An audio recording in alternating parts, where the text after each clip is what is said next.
Hey there, scary story fanatics. Welcome back to Cleaving Thought from Bone with your host, Sociopathic. It's that time of year, I've got my license, and I'm in the mood to do some fishing. So, I thought we'd revisit this little juicy tale of mine. So sit back, relax, and get ready for I Will Never Go Fishing Again.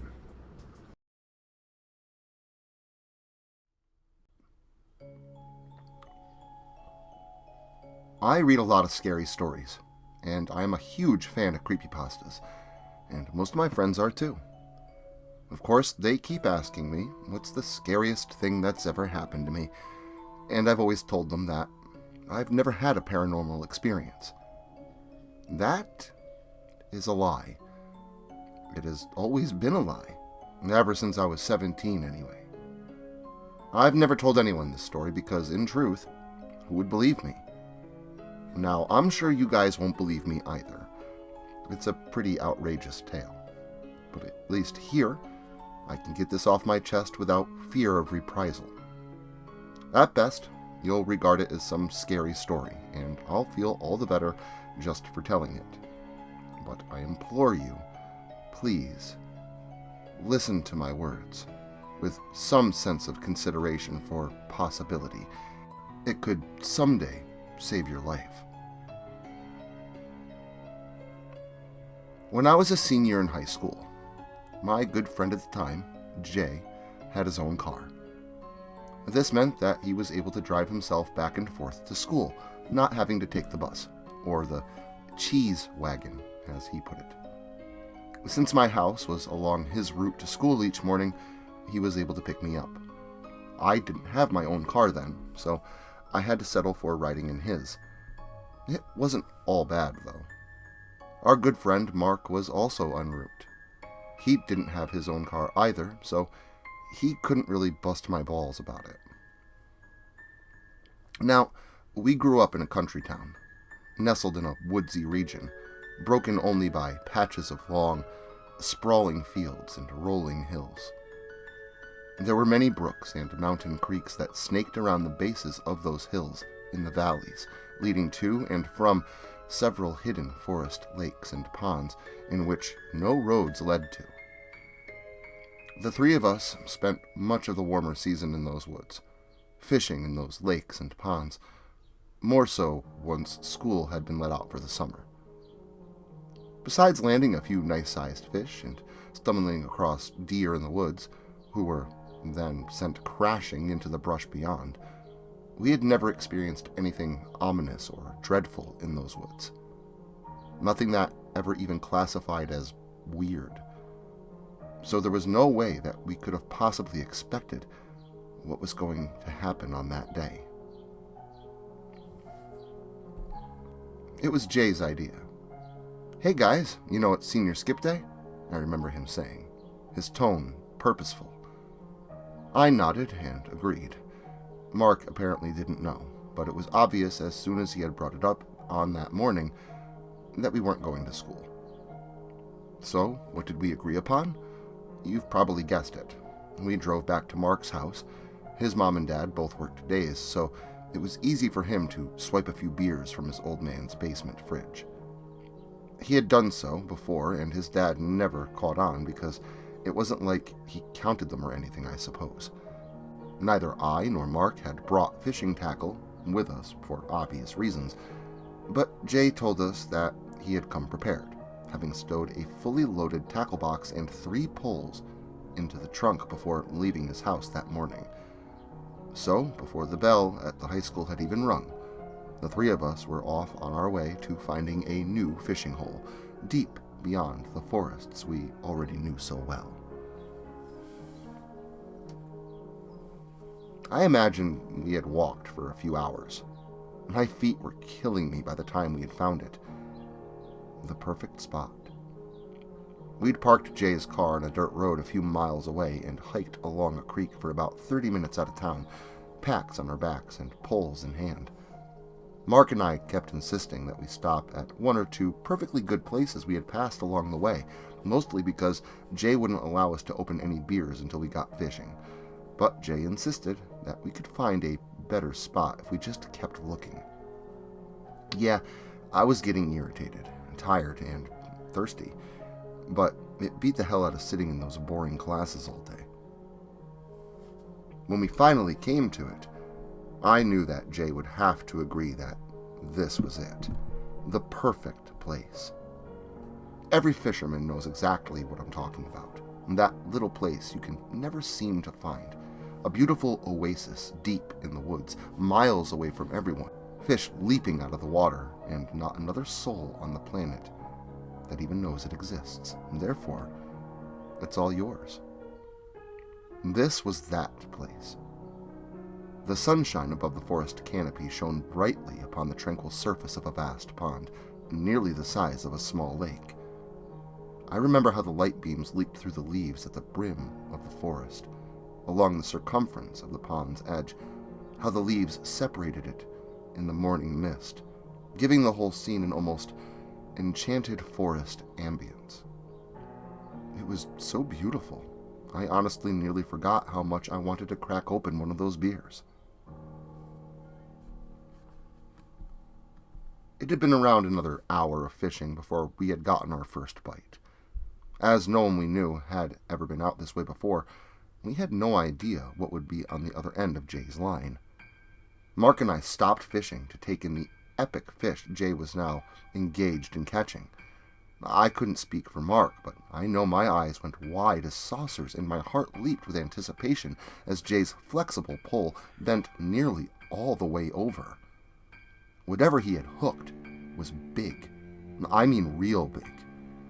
I watched the tip of it wiggle and bounce as the prey desperately tried to escape. And then, in one heart-dropping moment, the line snapped. "Fuck!" Jay cried out in frustration. Both Mark and I were quite empathetic. Our hopes were nearly as high as Jay's in his landing of that fish. He grumbled for a bit. We discussed the assumed size of the thing for a while more, but it wasn't long before we had gotten back to the fishing, now imbued with a new sense of hope at getting more than a bite. Because of how long it took for our first bite to occur, about 3 beers worth, I think, we had all assumed that another wouldn't happen right away. But we were wrong. I had just landed my lure in the water and was taking another sip from the bush can in my hand when the line went out, with a drag on my pole. I was using a crankbait, a lure that you have to reel in to be used effectively, but this thing had taken it just from hitting the water. I set the hook, spilling a hefty portion of suds on my clothes, and began to reel it in. Once again, after a few handful of cranks, my pole nearly broke in half, as it had been bent so far. I remained firm on the grip, keeping the tension caught while trying to adjust the drag at the same time, not wanting the line to snap. To my dismay and surprise, the pole sprang back to its original position when the snapped line released with a wisp as it cut through the air. Both Jay and Mark had once again stopped fishing to watch me, and both let out disappointed awes when the line broke. But unlike Jay, I wasn't in the least bit upset at the moment. Actually, I was confused. Again, this is fisherman lingo, but I use spider wire line. This shit is strong stuff. It's thin, so you get the concealing diameter that you usually get with a monofilament 6-pound test, but its resilient design enables a greater amount of strength. I remember specifically that I was confused because I was using 30-pound test spider wire line. Like, literally, once I casted an expensive lure right into a tree branch. This branch was leaned way out over a swamp-like lake that I had no interest in swimming in. But if you had seen the size of the snakes and turtles in there, neither would you. Anyway, I knew that lure was lost, but attempting to tug at the line anyway, to my surprise, not only did the super strong line get me my lure back, it had broken the tree branch that it was attached to and dragged that along with it. like I said, strong line. For something in those waters to have broken that line was somehow a thought that brought with it an unshakable sense of fear. Nothing in a body of water that size should have been able to do that. And then I reasoned that a northern pike, although rare in ponds, do inhabit the waterways of this area, and if I had hooked one of them, its long, sharp teeth could have simply cut the line. Even as I pretended to shake this off and go back to fishing with my friends, I knew that that assumption didn't make any sense either. Pike get big. I've seen some of the biggest pike ever caught, and not one has ever bent a pole like that. So, to save you listeners from repetition, I'll simply say that this kept happening, over and over again. It got to the point where we honestly thought that whatever was in this lake wanted to be caught, that the same giant fish kept biting the lines in an attempt to get caught, only to be met with disappointment each time as our flimsy tackle wouldn't support a beast of his size. This fisherman's fancy was refuted, however, when both Jay's and Mark's poles dipped hard at the same time before ending in broken lines.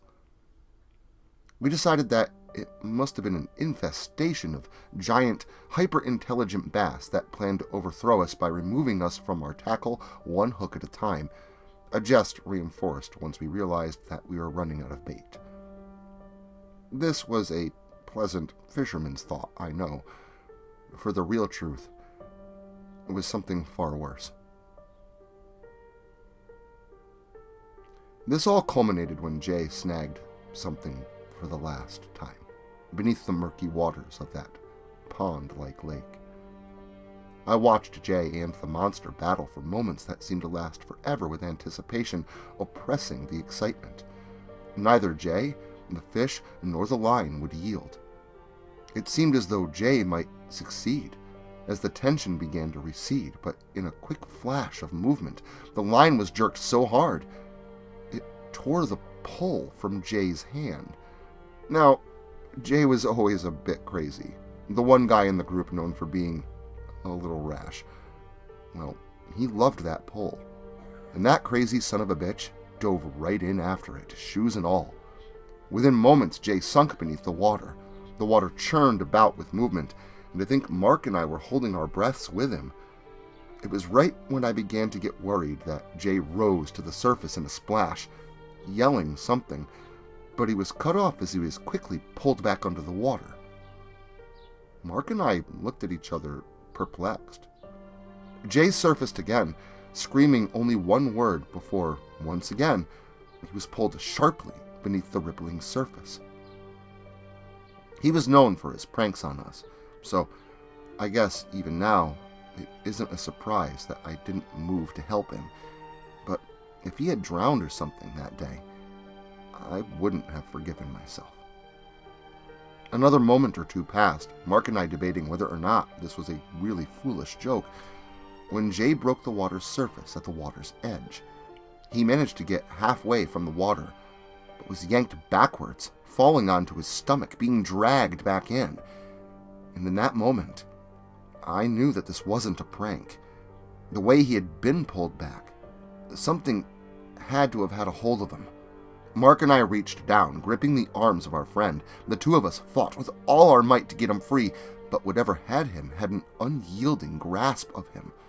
Whatever it was, must have let go, because in an instant, he was free and dragged to safety. Moments later, tackle abandoned on the shore, we were running through the woods to the car. Jay kind of hobbled as he had apparently lost a shoe. Mark and I asked him over and over what had happened, but he wouldn't answer us, at least not until we were in the car and driving away from that place, on our way to inform the local police.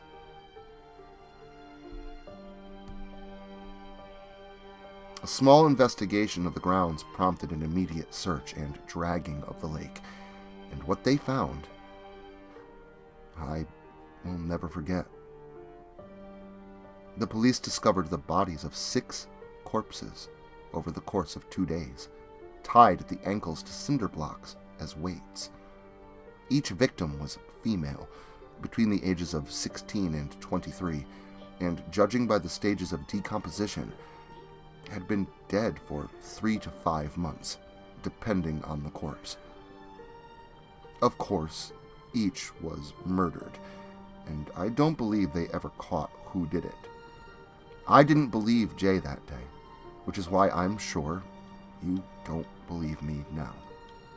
But I swear I'm speaking the truth when I tell you that Jay's lost shoe and a few fishing lures were found stuck into and gripped tight in one of those long, dead corpses' rotten hands. Well, they say a good day fishing isn't always a good day catching, and sometimes you catch a little bit more than what you intended. But I hope to catch you all again next Saturday right here for more gore galore. And until then, make sure to like, share, subscribe, and turn on notifications so I can catch you all again next Saturday.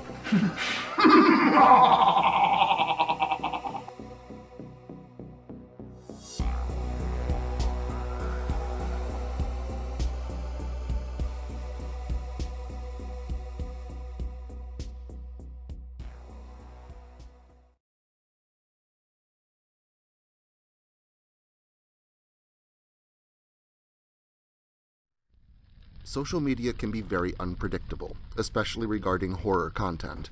If this content gets removed, all new content will be simultaneously presented on various websites provided in the description to this video. Make sure to follow me in other digital spaces so that you never miss out on the terror. Also, if you like this video, make sure to leave a comment and hit the like button. It helps the channel a lot.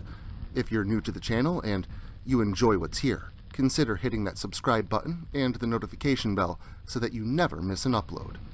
Writing is a dream of mine, and it's all of you that make that dream come true.